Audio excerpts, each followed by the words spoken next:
God works in the most mysterious ways, and his plans are fulfilled in ways that we don't always fully understand. Now, I mention this because Father Sunday's path to the priesthood has been far from easy, and it's been full of amazing twists and turns.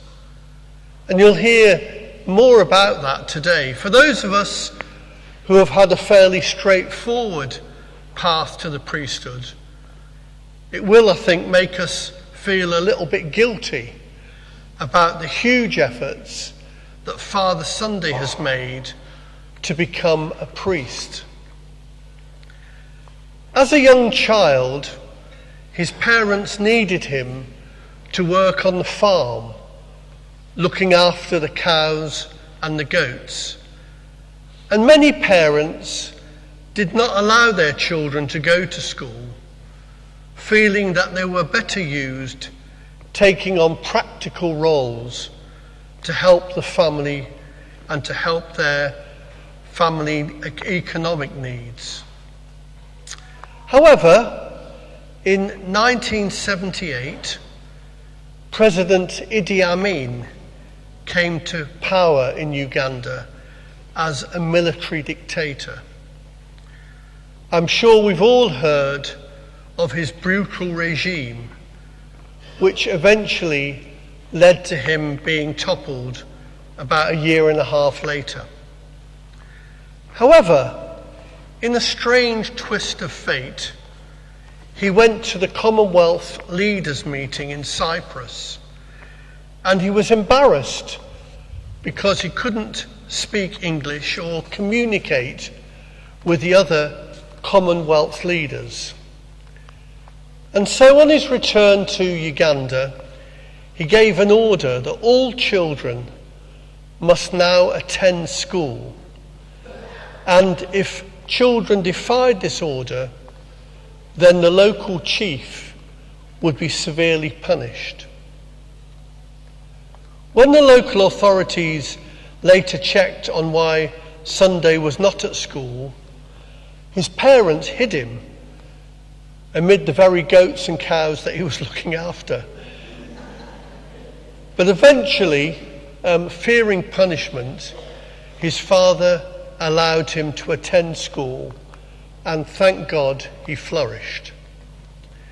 However, with the fall of Idi Amin, the strict orders to attend school was lifted, and Sunday's parents wanted him back on the farm attending the animals.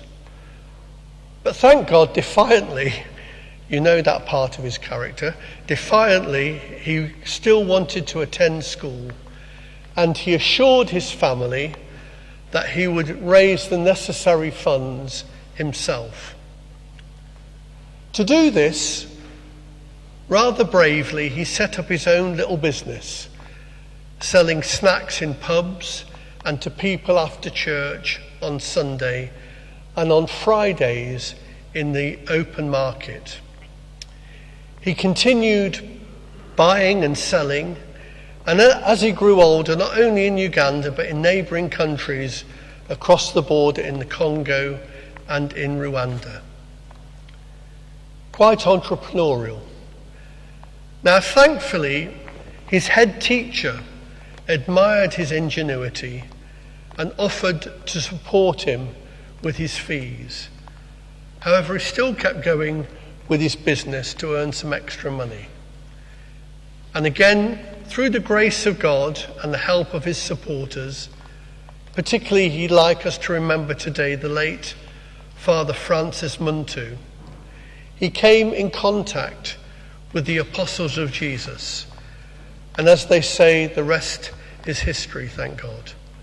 He joined the novitiate in 1994 and was finally ordained a priest in 2001. Hence today, this happy occasion, 25 years on. He's worked as an assistant priest in the Kibale diocese. He's completed his postgraduate course in teaching, and that helped him to to train teachers. He's worked in seminary education, working with Father Aloysius, who is now happily with us in Coventry as well. And he completed his MA studies and was due to go to work in Papua New Guinea as an apostle of Jesus.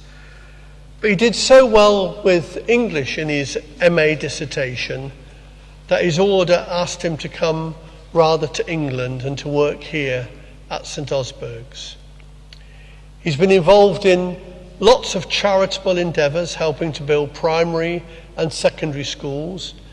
He's provided transport for students and for seminarians, and helped with providing hospital equipment, and has been very much involved in the promotion of science, particularly working with the Royal Society of Chemistry, supported by the Alan Turing scheme. I know in our celebrations afterwards in the parish hall, we'll hear many more details about his interesting life and hear some testimonies from those who have worked and still work with Father Sunday. During this Mass today, I'd like us to think of how God's plan often works in unknown and mysterious ways.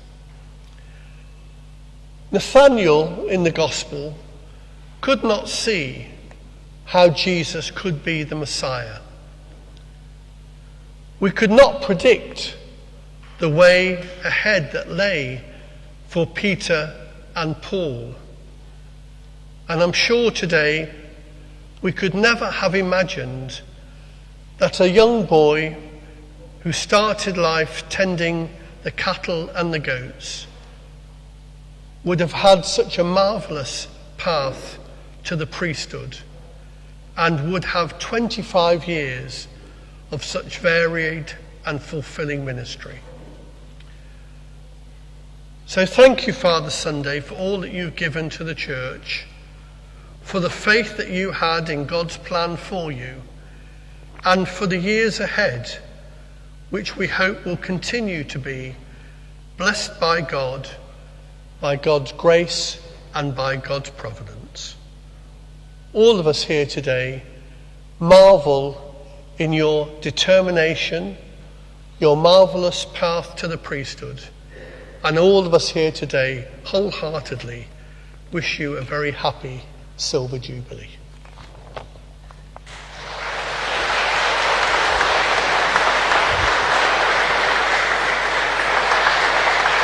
Well done. Congratulations.